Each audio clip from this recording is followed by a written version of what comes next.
जडातील शुद्धांश कौतुकेरिजला निवृत्तीने दाविला कृपा करुणी अनुहात भेद दाविला कृपेने सर्व हे चैतन्य गमले तेव्हा ज्ञानदेव नयने निवृत्तीचे पदी आनंद ब्रह्मपदी एक झाला।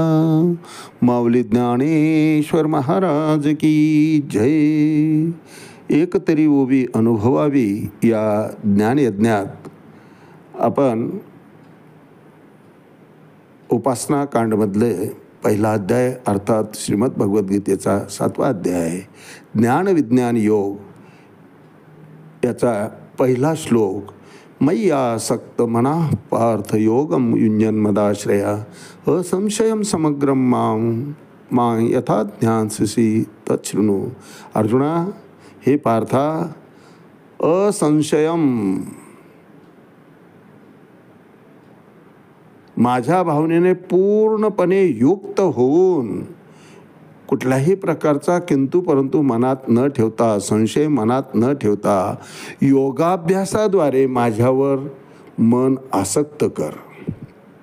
इतर विषयांच्या ठिकाणी प्रपंचामध्ये तुझं रममान झालेलं, आसक्त झालेलं मन त्यातून काढ आणि माझ्या ठिकाणी आसक्त कर, एकाग्र कर। त्यामुळे काय होईल की तू मला पूर्णपणे निस्संदेह जाणू शकशील। आणि मला कसं जाणावं ते आता ऐक। या 7व्या अध्यायात कृष्ण भावनेच्या स्वरूपाचे पूर्णपणे वर्णन आलेलं आहे महाराज। जीव कृष्ण भावना भावित होतो म्हणजे नेमकं काय होतं? थोडक्यात सांगायचं म्हणजे जीवाला स्वत्वाचा पूर्णपणे विसर पडतो। असो ऐसा कोठे आठवची नाही, देहीची विदेही भोगू दशा। मुक्त अवस्थेमध्येच जीव येऊन जातो महाराज। आपण काय करतोय आणि कुठं आहो याचं सुद्धा भान जीवाच्या ठिकाणी राहत नाही, कारण करणारे आपण कोणीच नाही। जे काही चाललं आहे ते त्याच्या कृपेने चाललेलं आहे, आपण निमित्त मात्र आहोत। हे सूत्र जीवनामध्ये अशा साधकानं उतरवलेलं असतं। अशा साधकाला हे पटलेलं असतं मनोमन की आपण करते नाही, आणि खरंच आपण करते नाही महाराज। वेळोवेळी आपण याच्यावरचं चिंतन केलं आहे। खरंच जर आपण करते असतो तर आपल्याला जे जे आवडलं आहे, जे जे हवं आहे ते आपण हस्तगत करू शकलो असतो। जीवनात अशा कितीतरी गोष्टी आहेत की ज्या आपल्याला अप्राप्त आहेत, आपण त्या मिळवू शकलो नाही। कितीही प्रयत्न केले, आयुष्याच्या पूर्ण विराम मिळायची वेळ आली तरी काही गोष्टी या मनातच राहिल्या, आपण त्या प्राप्त करू शकलो नाही महाराज। याचा उघड अर्थ एकच की आपण करते नाहीत। आणि या 7व्या अध्यायामध्ये भगवंत ते सांगताय की मीच सर्व करते करता करविता आहे। भगवंत आपलं ऐश्वर्य कसं प्रकट करतात ते या ठिकाणी सांगितलं आहे। आणि माऊली हेच ज्ञानदीपिकेमध्ये या 7व्या अध्यायावर चिंतन मांडताना 4थ्या ओळीमध्ये म्हणतात, मग ज्ञानाची ये वेळे झाकती जाणिवेचे डोळे, जाणते जैशी तिरी नाव न ढळे, टेकली साथी। या ठिकाणी दृष्टांत दिलाय माऊलींनी की नाव तळाला जर लागली, तीरावर आली आणि जमिनीवर जर ती टेकली तर ती हालत नाही।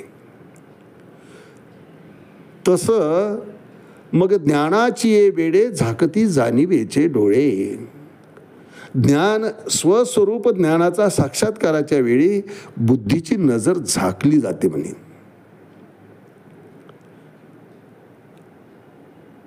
टेकलेली नाव जशी हालत नाही ना, तसं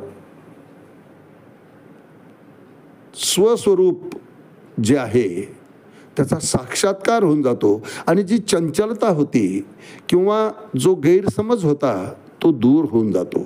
त्या ठिकाणी ती स्थिर होतं, बुद्धीची नजरच झाकते। स्वस्वरूपाची जाण आल्यामुळं आपण काहीच नाही याची जाणीव होऊन जाते. स्वस्वरूपाची जाण येणं म्हणजे काय, की आपण काहीच नाही, जे काही आहे ते सर्व भगवंत आहे, त्याच्या मर्जीनं हे गाडं चाललेलं आहे. गाड्याखाली कुत्रं चालतं, त्याला वाटतं आपण गाडा ओढतोय. अज्ञानामुळं आपल्या ठिकाणी तोच भाव निर्माण झालेला असतो की आपणच या प्रपंचाचा गाडा चालवतो आहे. मी कमवतो आहे, माझ्यामुळं कुटुंब पोचलं जात आहे, माझ्यामुळं गाव सुरक्षित आहे, माझ्यामुळं देश सुरक्षित आहे. नाही महाराज, आपण निमित्त मात्र आहोत. समर्थ तर म्हणतात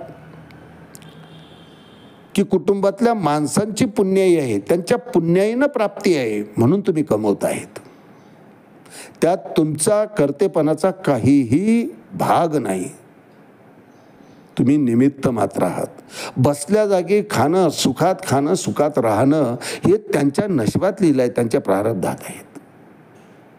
तुम्ही निमित्त मात्र आहात. या भूमिकेप्रती जीव येऊन जातो आणि या भूमिकेत जेव्हा येतो त्यावेळेस ते दिव्य ज्ञान जीवाच्या ठिकाणी प्राप्त होतं. आणि मग एकदा ज्ञानाची प्राप्ती झाली की मग जीव गोंधळून जात नाही महाराज. तो गोंधळ दूर होण्याकरता ज्ञानाची प्राप्ती पूर्णपणे व्हावी असं जेव्हा आपल्याला वाटतं त्यावेळेस ज्ञानाच्या मार्गाने जायला पाहिजे. अर्जुनाच्या बाबतीत तेच झालं आहे. अर्जुन ज्ञानाच्याच मार्गाने चालला आहे. कारण पहिल्या 6 अध्यायामध्ये भगवंताने अर्जुनाला जीव, देह, आत्मा या सगळ्या गोष्टी म्हणजे नेमकं चिंतन कशाचं करायचं आहे, खेद कशाचा करायचा आहे हे सांगितलं. आणि त्यामुळं अर्जुनसुद्धा आता तयार झाला. आपण पाहिलं की भगवंताने सुद्धा अर्जुनाची पाठ थोपटली की तू आता योग स्थितीमध्ये आला आहेस. आणि असा योगावस्थेला पोचलेला अर्जुनाला भगवंत सांगतायत की माझं सामर्थ्य जाणून घेण्याकरता, माझ्या स्वरूपाची जाण येण्याकरता मग ज्ञानाची ये वेळे, झाकती जाणीवेचे डोळे, जाणतं पण जे आहे ना ते निघून जातं. जैशी तिरी नाव न ढळे, टेकली साती. आपण कोणीतरी आहो हे अज्ञानच दूर होऊन जातं. स्वस्वरूप ज्ञानाचा साक्षात्कार होतो की आपण त्याचे अंश आहो आणि आपण कडसूत्री बाहुलीप्रमाणे आहोत, निमित्त मात्र आहोत. करता करविता तो एक मात्र परमात्मा आहे. तीरावरची टेकलेली नाव जशी हालत नाही तसं चंचल मन भगवंताच्या ठिकाणी स्थिर होऊन जातं माऊली म्हणतात.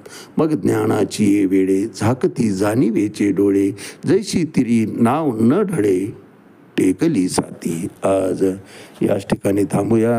रामकृष्ण हरी पुंडलिक वरदारी विठ्ठल, श्री ज्ञानदेव तुकाराम पंढरीनाथ भगवान की जय.